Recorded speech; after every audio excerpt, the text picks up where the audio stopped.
রাত 11:15 হঠাৎ তীব্র কম্পনে কেঁপে ওঠে জাপানের বিস্তীর্ণ এলাকা। কয়েক সেকেন্ডের মধ্যেই চারদিকে আতঙ্ক ছড়িয়ে পড়ে। ভয়ে ঘর ছেড়ে রাস্তায় নেমে আসে মানুষ। পরে নিশ্চিত হওয়া যায় দেশটিতে আঘাত হেনেছে একটি শক্তিশালী ভূমিকম্প।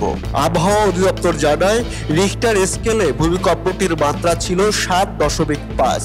এর উৎপত্তি স্থল উত্তর জাপানের উপকূল থেকে প্রায় 80 কিলোমিটার দূরে, সমুদ্রের 50 কিলোমিটার গভীরে। সমুদ্রে উৎপত্তি হওয়ায় শুরুতে সুনামির সতর্কতা জারি করা হলেও পরিস্থিতি যাচাই করে পরে তা প্রত্যাহার করা হয়। ভূমিকম্পের পরপরই বিভিন্ন অঞ্চল থেকে ক্ষয়ক্ষতির খবর আসতে থাকে। এখন পর্যন্ত অন্তত 30 জন আহত হওয়ার বিষয়টি নিশ্চিত করেছে প্রশাসন। বিদ্যুৎ ব্যবস্থাতেও ব্যাপক প্রভাব পড়েছে। শুধু আওয়ামরি অঞ্চলেই 2700 এর বেশি বাড়িতে বিদ্যুৎ নেই। নিরাপত্তার কারণে উত্তর পূর্ব উপকূলীয় অঞ্চলে কিছু রেল সেবা বন্ধ করে দেওয়া হয়েছে।